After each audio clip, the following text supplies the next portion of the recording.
I typically go by Skylin, and my last name is Bird biologically, and my adopted last name is Friesen. My biological family is from Saskatoon, but I was put into foster care in Hepburn, and I grew up there from 3 weeks old to 13. I went to the city and just started hanging around with the wrong people, and I ended up getting addicted. Well, my name is Tamara. I'm a recovering addict of 19 years.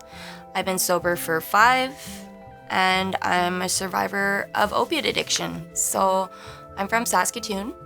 As a kid, I guess I was a pretty good kid. I really liked school.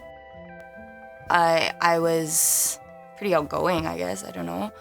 I was pretty popular in school sometimes, but I don't know. High school was pretty harsh for me. I dropped out early. It was really good. In elementary, it was really good. And then once we got into high school, kids being kids, I was getting bullied quite a bit. And I was going through a really hard time with wanting my biological family and wondering, why she didn't get me back, but she got my other siblings back. And I started acting out, and I ran away, and I was on the missing persons list for about a month. And then when they found me, I got put into a group home in the city. And in there, I started, again, hanging around with the wrong people. I got kicked out of that group home to another, and it kind of just went like that until I was 16, until I signed myself out of the system and started living on the streets and kind of couch surfing wherever, just friends' houses or. I was down at the lighthouse, and I found some friends, and we hung out for a while, and then I realized that they were doing methamphetamine and cocaine, and for some reason I was just fascinated with it, and I wanted to be friends with these people because I felt like they accepted me more than the people in Hepburn. I felt like I was wanted, and I was craving that so much. And then about 2 weeks later, I tried meth for the first time. What do? I'm a project manager at the Lighthouse Supported Living Incorporated currently. The Lighthouse is many things, but it is basically the last stop for a lot of people who have mental health issues or in poverty. There's nowhere else for them, and then they end up here. I did a thing recently where I had to write a bio, and I was like, my entire adult life has involved drugs. The using, the not using, or the advocating for safer use of. That was my tagline on my bio. I used methamphetamines for 15 years. I used opioids throughout that. I was homeless for the better part of a decade. I did just about every drug that you can imagine at some point. And through most of it, I didn't understand why I used. Home life. It was a little difficult, I guess. I mean, my mom was amazing. She was a great mom, single mom. But growing up was a little bit hard, just maybe because of who she was married to. I went through a lot with my stepdads and stuff like that. So growing up was a little bit hard, I guess. Yeah. There was abuse. Definitely there was abuse. Maybe not so much towards me, but I witnessed a lot of abuse with my mom. My stepdad was very abusive towards my mom. There was lots of drinking involved in that. There was always times where I would always know that we were gonna be leaving the house, right? Because they'd be fighting and it would get crazy, and I'd always have to pack a bag, and then we would end up leaving. But this specific time, I remember that he had chased us down the highway in his vehicle, and tried to run us both over. And I mean, that was very traumatizing for me. It sticks out in my mind. Like, it's very, very vivid still. As You would like, have been how old then? I think I was probably about 10, maybe 11-ish. I was responding to trauma from my childhood. Had no idea. I never understood why I used like that and everyone else could use recreationally. It never made sense to me. Later in my life, I've done a lot of inner work and figured it out, and I understand why I react that way, and I understand my patterns. But I used for 22 years before I got clean, and it was another 5 years after that before I figured out why and what was happening. My name is Shay. I had a different name when I was using. What was that? It was Katie. I was born in Regina, but I lived a lot of my life in Saskatoon. But when I was growing up, I grew up all over, like Ontario, Manitoba, Saskatchewan. I got clean three years ago, so until I was 24, I think. I was first introduced to crystal meth probably at around the age of 15. I was in grade 9 at that time. I was definitely drawn to the drug because I was really a lot of the time seeking for approval and attention and not to be rejected because maybe I should have said this before, but when I was like 7, my dad abandoned me, like my biological father, and that made me depressed at a young age, right? So I was always seeking for that attention or that approval or to not be rejected. So being introduced to drugs at such a young age and at school especially, it made me want to be accepted, and it made me feel like I was part of the in crowd, right? Made me feel like I was... When I was 11 years old, I just started with smoking and weed, and then as I grew older, it came into cocaine and then crack, and then eventually meth and heroin. Well, I was first at all girls school, and it was really difficult to be there. And I got moved to a inner city school, and the other kids there were just, I don't know, they were bad, and I got into the same stuff they were all into. The first time I tried meth was with somebody that I had met at the lighthouse, and I had convinced her that I had done it before because she didn't want to give me any. She was really hesitant, which is obviously very good, but she was very hesitant on giving it to me. And I convinced her that someone at the lighthouse had given some to me before, and I knew what I was doing, and so she lit it for me, and I took about maybe 2 hoots, and I was in the bathroom for 19 hours.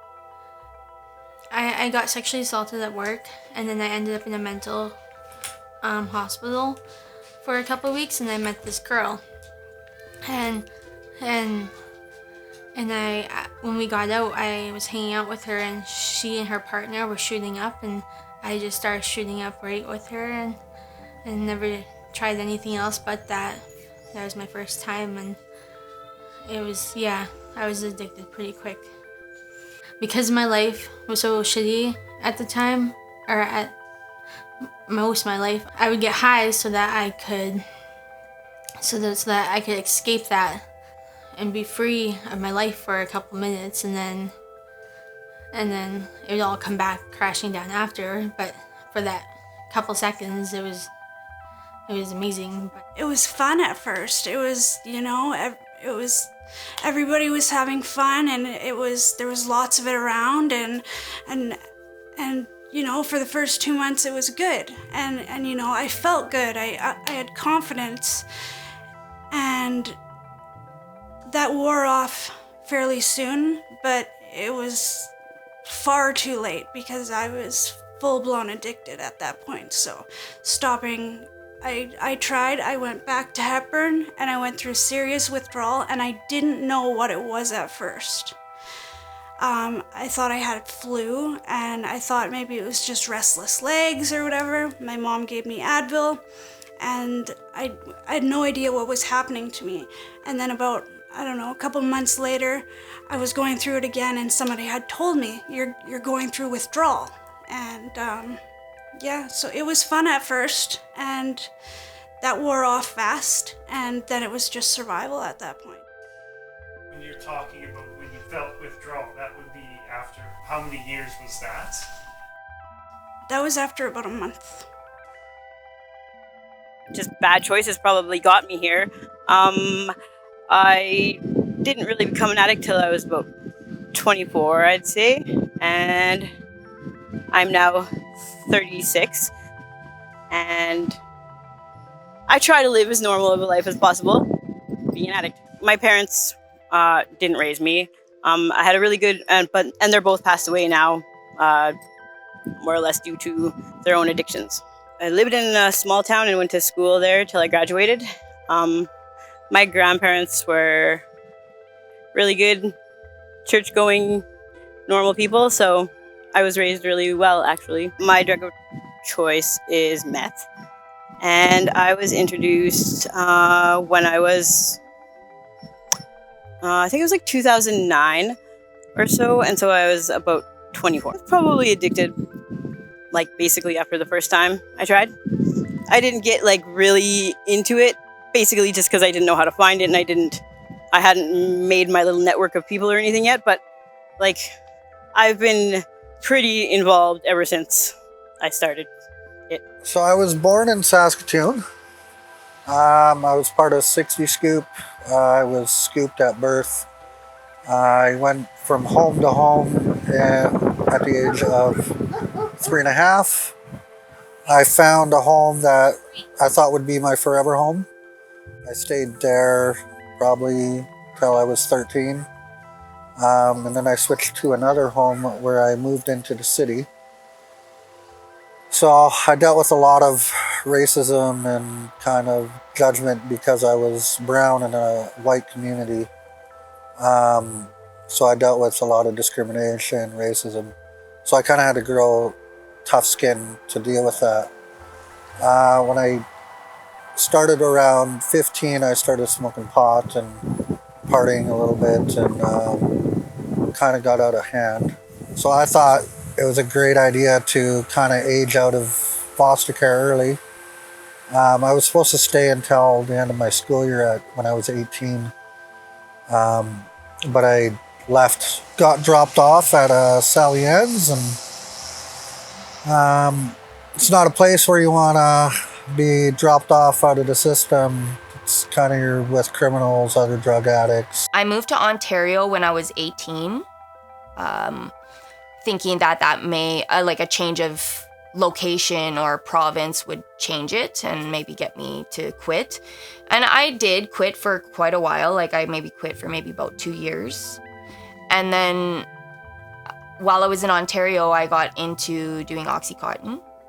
And that right there is like the drug that really, really got me, like really made me like where I would do almost anything for that drug.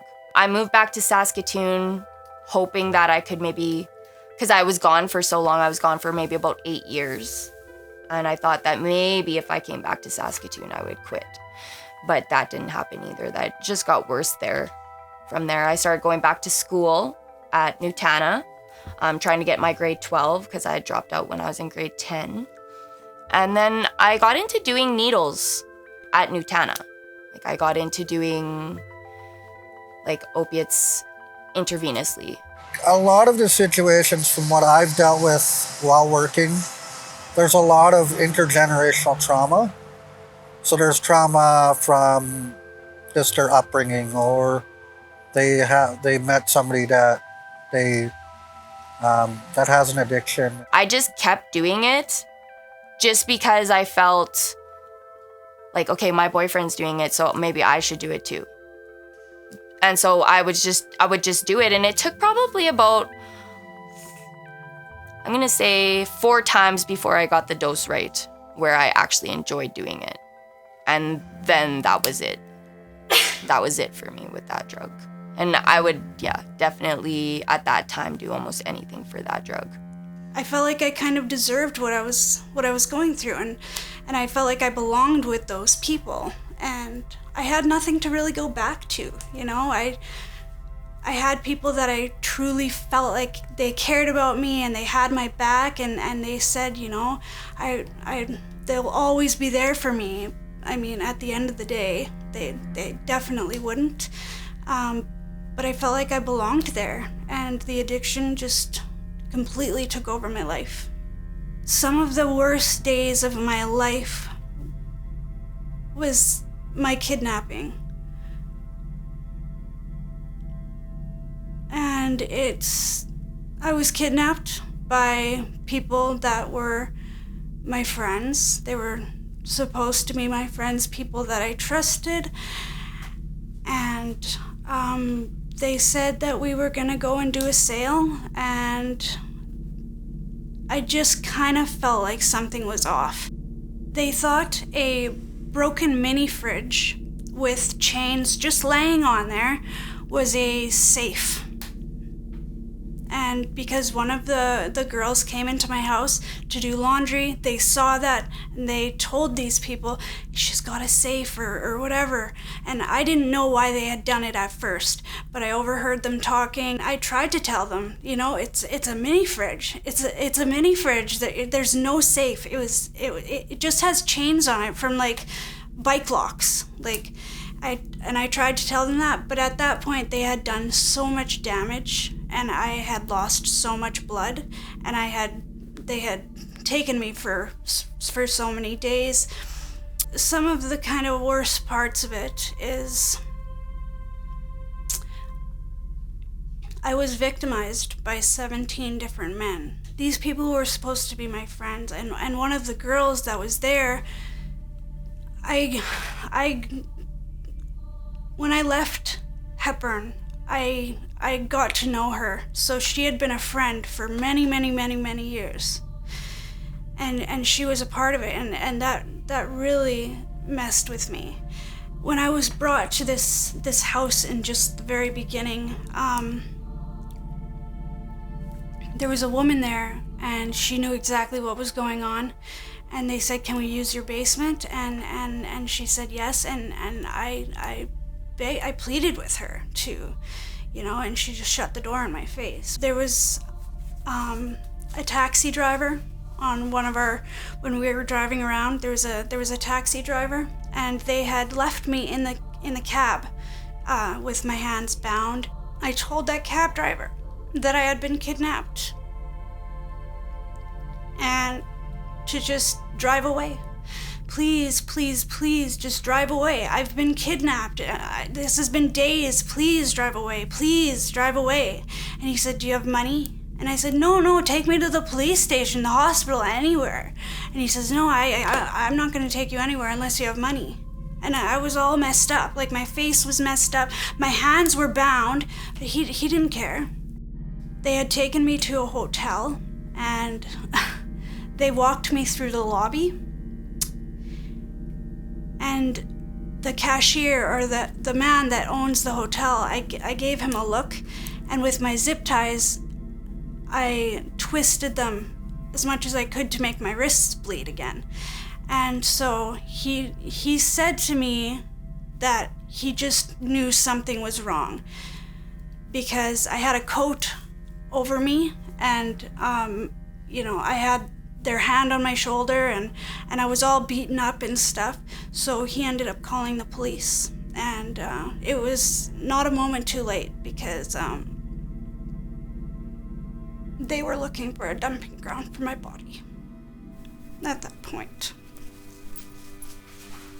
When I was homeless on the streets, this older woman took me in as her own, but she'd bring me to places as if she was showing me off. And then she brought me to this other place, and this guy was trying to buy me for $500. And then all of a sudden, the next room over, the door got opened because there was a dog at the door, and the people from inside opened it. And I seen hundreds of girls naked laying on the floor in there, and I took off running, and never looked back because I didn't want that life for me. That's what she was trying to get me into, right? And because I used and because I didn't have anywhere to go and didn't have no place to stay. I'd have using nightmares for the longest time, and now I'm just having nightmares because I lived in survival mode for so long in my life, and I have mental illnesses I have to live with for I guess most of my life, or for the rest of my life. When I was using, I would hear like the devil speaking to me. I would be told to do certain things like kill my father or kill myself. I did get to a point where I did try to kill myself. I hung myself. I was in a very serious state of depression and psychosis from meth and opiates, and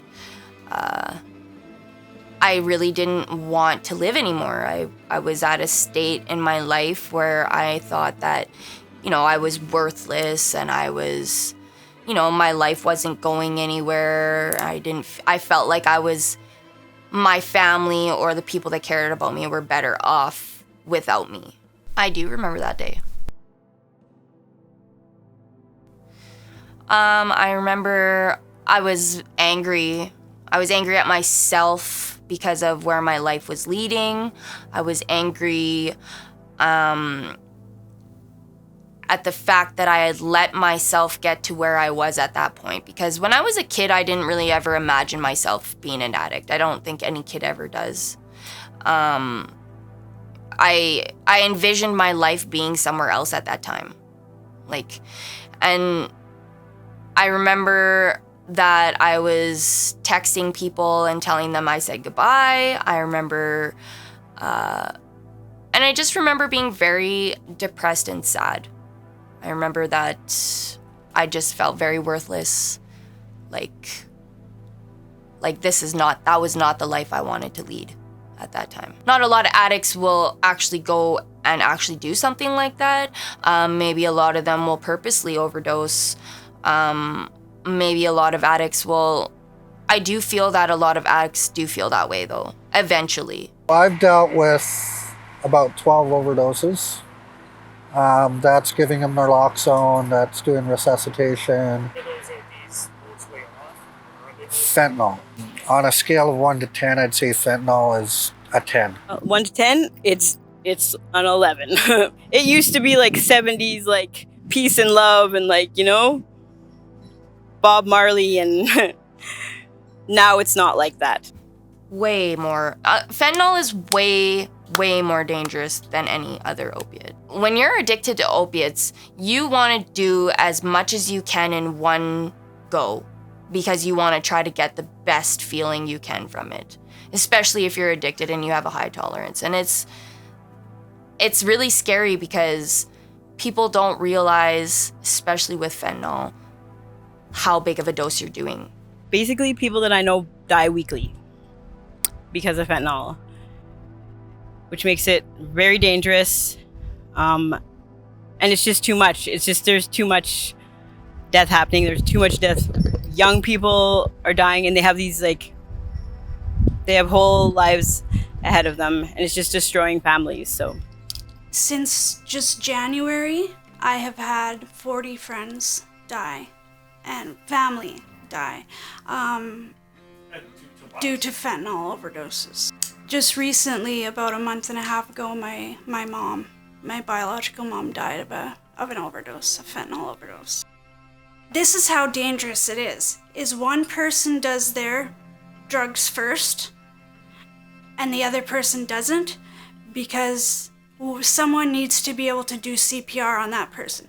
When people are dying, it's because both people do them at the same time, and then there's nobody there available to do CPR on them. We're seeing more overdoses than ever before. There's more fentanyl in the cities than ever before, and the rise of people using fentanyl is higher than ever before. Fentanyl is in weed. And it's in the coke, and it's in the meth. It's found in everything. If you are selling drugs and you want people to keep coming back because they're so addicted, add a little bit of fentanyl in there. It's not a clean product. right? You buy cocaine and you get cocaine and Vamicil and whatever else they want to put in it, baby laxative or whatever. Vamicil is a pig dewormer. That is the most common cut in cocaine these days. The methamphetamines is mixed with fentanyl. Everything's super toxic. Everything is turning into designer drugs. Everything is turning into experimental chemicals, just concoctions of the different things. What is the status quo? Everybody's using drugs. More and more people are homeless.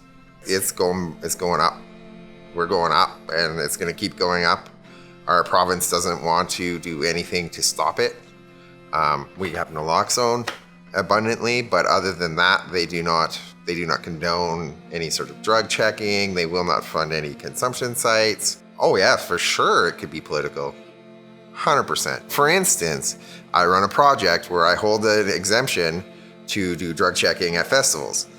The province is the only province in Canada that has the power to offer that does not and will not and just outright declines it. So me and my partners in this hold the only federally written urgent public health needs order that they've ever written, because they don't write them because they gave that power to the provinces. But our province won't do it. It's not a fun life. It's not a life where you're happy.